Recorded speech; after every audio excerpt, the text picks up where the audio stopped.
Forget the polished narratives coming out of Washington. While victory is being declared on social media, reality tells a very different story.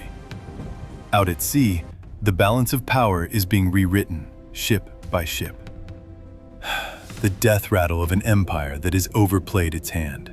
While Donald Trump runs to his social media platform to tell you that being locked out of the world's most critical energy artery is somehow a beautiful thing, or a joint venture.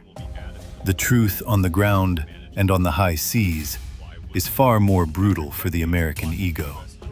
Iran and Oman to charge fees on ships transiting through the Strait of Hormuz. Iran, which along with Oman, is reportedly planning to charge transit fee on the ships passing through the Strait of Hormuz. The United States, the self-anointed guardian of global trade, has been told in no uncertain terms, "You are not welcome here." This isn't just a snub, it's an eviction notice. What we are seeing is the manifestation of a genuinely independent government in Iran, one that answers only to the will of its people and the Constitution of the Islamic Republic, exercising its sovereign right over its territorial waters to dictate terms to the world. And, make no mistake, this is the new enemy America faces. It is not an army or a missile. It is the economic reality of being cut out of the loop. For decades, Washington has ruled the Gulf by proxy, puppeteering the monarchies of the region and ensuring that every drop of crude that left this strait reinforced the dollar's stranglehold on the planet. But now the gatekeepers are the very people Washington spent trillions trying to topple.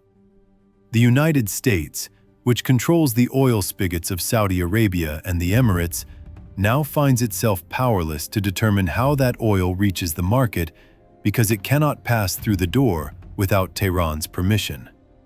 And Tehran is not in the business of doing favors for war criminals. The limitation of U.S. access to the strait is an economic enemy more potent than any fleet of warships. Its hands power back to the nations who actually live here, and it systematically dismantles the financial architecture that has kept America on life support for 50 years. This isn't a story of a ceasefire. This is a story of a surrender. And before I get into the weeds of how the petrodollar is being buried at sea and why gold is screaming a warning Wall Street refuses to hear, I need you to do something for me.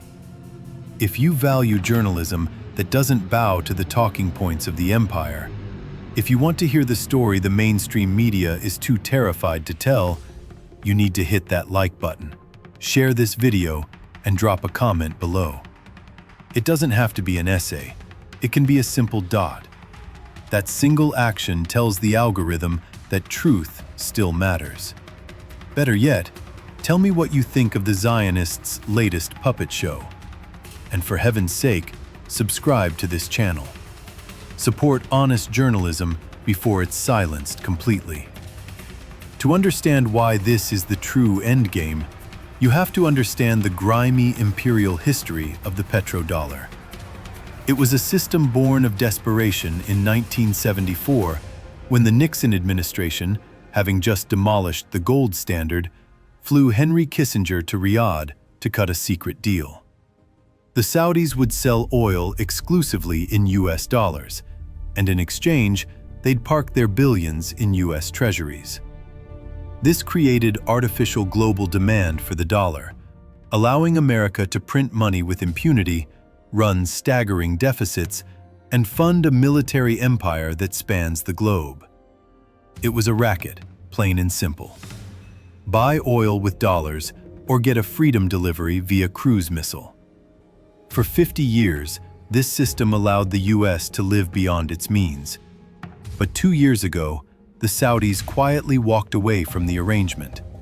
And now, with the Strait of Hormuz effectively forcing a hard currency pivot to the yuan and crypto, the game is up. The toll regime in the strait isn't just about funding Iran's reconstruction, though that is a just and necessary task given the cowardly bombing campaigns waged by Israel and the US. It is about institutionalizing a new economic reality where the dollar is an afterthought. Iran has essentially placed a toll booth on the primary artery of the global economy and hung a sign that reads, "No dollars accepted." This is a catastrophic blow to American economic hegemony.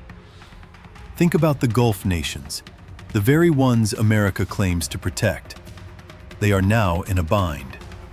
Their oil is worth a fortune, but to get it to market, they have to navigate a passage policed by Iran.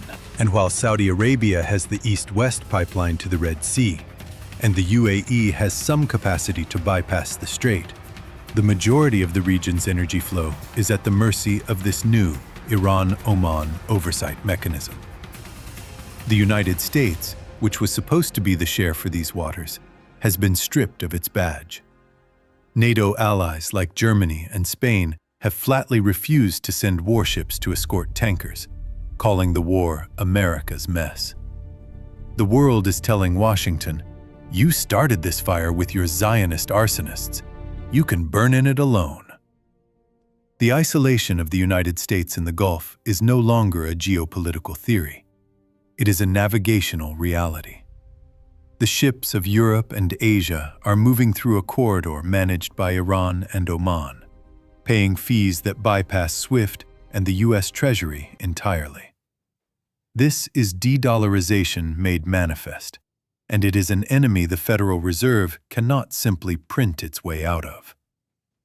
And then there is the signal from the gold market, a market that has seen everything from empire collapses to currency debasements, and doesn't lie.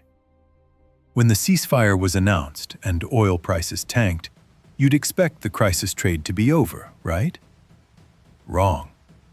Gold didn't just hold steady, it ripped higher, surging toward $4,900 an ounce.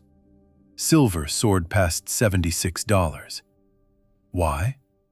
Because the smart money, the central banks, the sovereign wealth funds, the people who actually understand that the American empire is a Ponzi scheme held together by duct tape and carrier groups, knows what this ceasefire actually means.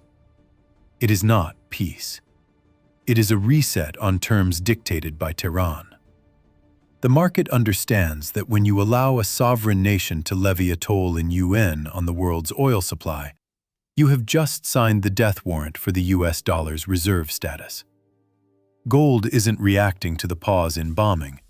It is reacting to the permanent alteration of the financial universe. The genie is out of the bottle. The closure of the strait proved that the world economy can be held hostage by a power that Washington cannot bully. And the solution, charging fees in alternative currencies, proves that the world economy can function better without the dollar. Gold is the barometer of trust. And right now, it is telling us that trust in the American system is below zero. And as this strategic victory for Iranian sovereignty unfolds, the pathetic machinery of Western regime change lies in a smoking heap of wreckage. No figure embodies this failed, cynical, and frankly treasonous endeavor more than Reza Pahlavi. The exiled son of the Shah, a man who hasn't set foot in his own country in decades, has been unmasked as nothing more than a hollow sock puppet of the Israeli intelligence apparatus. He allowed himself to be propped up by a network of Zionist-funded bots and artificial intelligence-generated propaganda, parading around Paris in a cheap suit while Israeli bombs rained down on Iranian apartment buildings. He told the world it was Iran's Berlin Wall moment, only to watch as the Iranian people, from every walk of life, even those critical of the government, rallied around the flag against a foreign invasion. Now, the cruelest irony for this failed prince is that he has been discarded like a used napkin. The Zionist regime, having failed utterly to break the Islamic Republic, has no more use for him. He backed the bombing of his own homeland. And for what? For a deal that leaves the Islamic Republic stronger, more entrenched, and more in control of the global energy trade than ever before. The American and Israeli objective was regime change. The result is regime enhancement.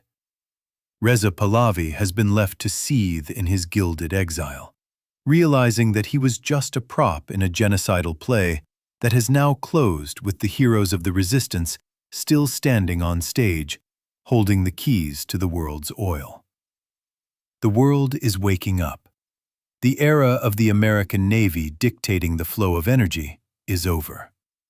The era of the petrodollar is gasping its last breath, replaced by the petro-yuan and the digital sovereignty of blockchain. The limitation of U.S. access to the Strait of Hormuz is more than a diplomatic setback. It is the moment the United States realized it is no longer the indispensable nation. Subscribe and stay tuned for more updates on this unfolding story, because what happens next in the Persian Gulf will reshape the entire 21st century.